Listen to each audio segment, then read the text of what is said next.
Hello, Precision Time friends and fellow timekeepers. This video is being produced to provide the most up-to-date information for timekeepers operating our PTS 900 base station. As the timekeeper, you are perhaps the most important person in maintaining the proper operation of the entire Precision Time system, as you are hands-on with the control center. That's why we hope that you take the time to review this video, and furthermore, please feel free to contact us if you have any questions moving forward. Gamer operations folks will have already set up the Precision Time equipment for your game. You should find the base station in this state where we have the main screen selected as shown. This main screen includes windows for each of the 3 referee belt packs, which can be used to monitor the performance of those packs, and controls on the right side of the screen to operate the system. As we take a closer look at the individual windows, notice the window on the left is the one for the timekeeper, and in this example, you notice the stop sign, which indicates that the timekeeper was the one that stopped the clock. On the right side is the example of one of the referee windows, and notice that in this example, that belt pack started the clock, which is indicated by the green dot. Another important feature to point out is that there is an indicator for both battery strength, the green bar, and the radio signal strength. And what we have found over the years is that that green bar, especially as an easy visual, is a good indicator as to whether the belt packs or not are connected to the base station. And this is important as it is wireless technology. On the right-hand side of the main screen are the various icons which allow you to perform important functions for the system. And we will cover those in more detail moving forward in this presentation. If you're asked to make a change to either the belt pack assignments or a referee assignment, this can be accessed through the Game Settings icon. And by selecting Change Officials, you actually go into the setup page where we choose the referees and the belt pack assignments. So in this case, if we wanted to switch from belt pack 6 to 7, we simply type that icon, make the change, and hit Save Changes. And in this example, since the belt pack was already turned on, when we switched it over, you can see that it now shows up as being connected to the base station. You may be asked to adjust the referee belt pack whistle settings, either pre-game if you have a list of settings for the officials for your game, or in-game if you find that a referee has inadvertently stopped the clock. This can be accessed through the whistle settings icon, and you notice that then there's edit settings for each of the 3 belt packs. The default settings for each of the belt packs should be at 8825 as shown. So to better understand what the 2 numbers mean, the first number, which is the mass percentage, is how close does the in-game whistle have to match the pre-recorded whistle from that referee that is taken during the calibration. We have found that the 88% setting is the best for all officials, and that should not be changed. The second value, or the microphone sensitivity, is the value that you may need to adjust, especially if you have a referee that is inadvertently stopping the clock. We have found that the default setting for this value is 25.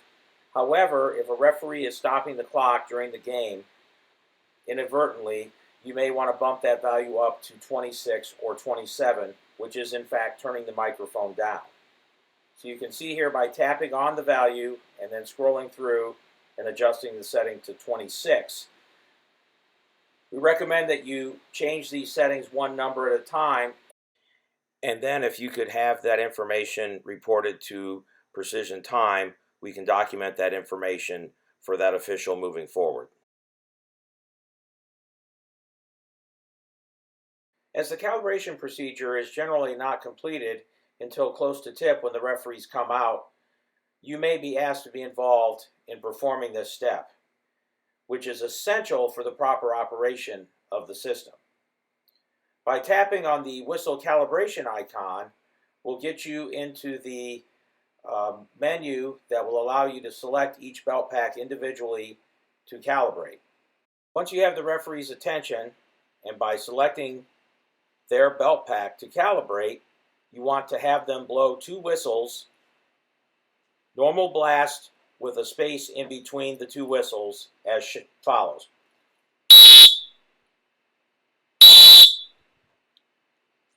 And then you'll see that it generates a score for that calibration. If you are the person that does the calibration every night, we recommend that you go to our YouTube channel and review the settings and calibration video that covers this information in more detail. A couple important tips is make sure that the referees put the microphone in their lanyards the same as game conditions if they do not come out dressed. Make sure they have the distinct pause between the 2 whistles, and we want to try to get a score of 93 as passing. However, if after 2 or 3 attempts the official is still only scoring the minimum passing score of 89, we should probably roll with that calibration for that night.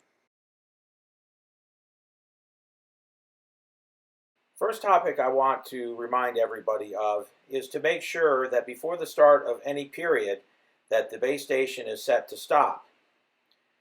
Failure to do so will prevent the officials from starting the game clock when the ball is tipped.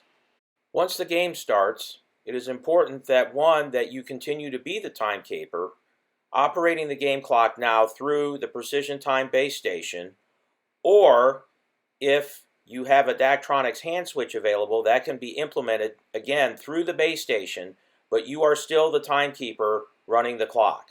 Some features that we added to the PTS 900 to assist you is that you may notice now that the base station beeps whenever the clock status changes.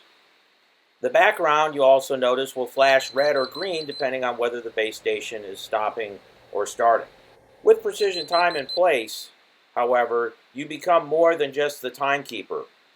You also have to monitor the Precision Time system to make sure that if the clock is supposed to be running, it is. We recommend that you check the LED light between the start and stop buttons every 5 to 10 seconds during live ball action to make sure that the clock is running when it is supposed to be. This will minimize the impact on the game if we do, in fact, have an inadvertent stop created by one of the referees. So here we can show you an example of what the main screen is going to look like through an inbounds situation where you see here that belt pack number 8 was the first official to start the clock, and eventually we'll have a whistle from the referee wearing belt pack number 3, and you'll see the stop sign as shown over his icon. By regularly monitoring the plays, especially the stops, we can diagnose if, say for example, a belt pack needs to be recalibrated because that official's whistle is consistently not stopping the clock. So to summarize what we just discussed, it is important at the start of each period that you make sure the base station is in stop mode. That will allow you and the referees to start the clock. Make sure you continue to operate the clock through the base station, either with the buttons on the base station or using a hand switch, as though the system were not in place. We highly recommend that, especially during live ball play, that you check the LED light between the start and stop buttons on the base station to ensure that the clock is running when it is supposed to be. And finally, just a brief note, as I just mentioned, if you, while monitoring the base station, notice that a referee's belt pack is failing to stop the clock consistently, have the referee recalibrate his belt pack during an appropriate dead ball situation, say a media timeout or at halftime.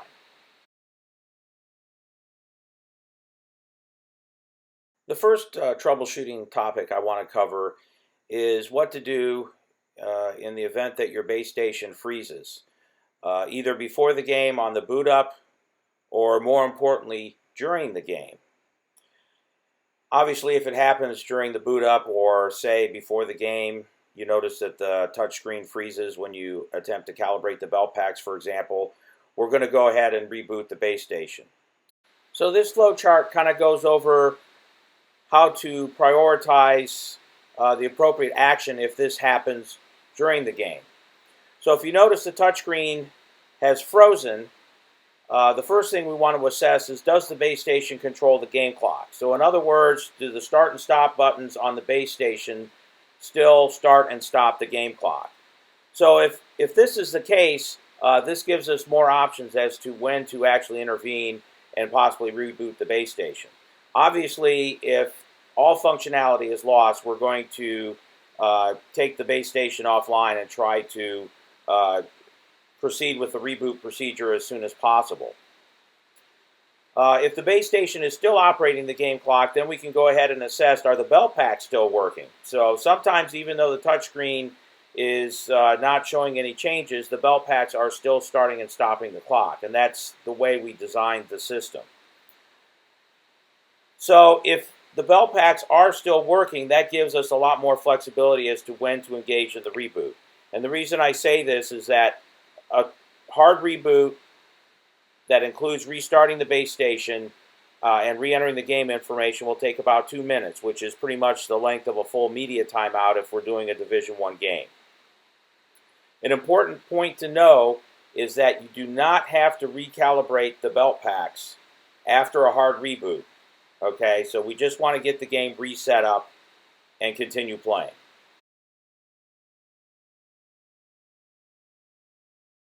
So if the decision is made to proceed with a hard reboot, the very first step is to pull the power from the back of the base station. And at this point, if the screen goes off, then just go ahead and reapply power and try to restart. But in this case, as you see here, the screen has stayed frozen in the Precision Time splash screen. So the second step is to locate the reset button, which would be on the right side of the base station. It is important not to use a pen or any other object to try to depress the reset button, as this could snap the rod, and then we're pretty much unable to proceed with the reset. Hold the reset button down. You'll feel a slight click, and hold it down until the screen flashes, and then release. At this point, the screen will probably go through a cycle down that will take about 20 seconds to complete, and then you should see the screen to go completely blank. At this point, then, you can reapply power and start over with the power on procedure and reset up the game. And as I mentioned, if you're doing this during the game, the original calibrations are saved, so you do not have to go through the recalibration procedure to bring the base station back online.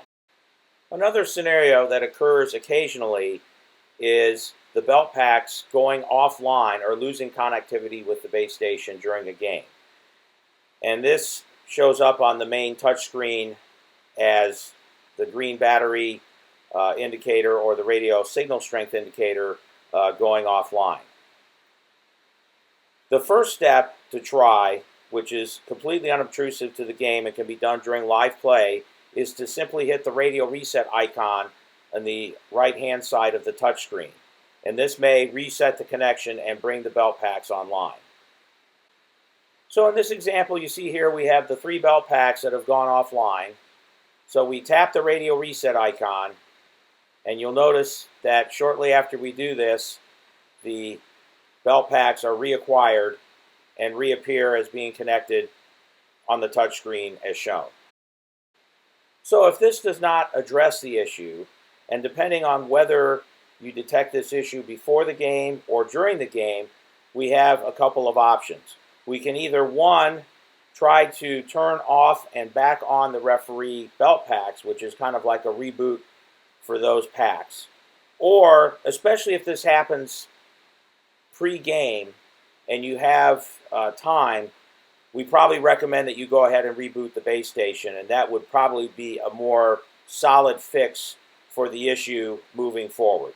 For any additional questions about the contents of this presentation, please use the contact information shown above. We thank you again for your support of Precision Time.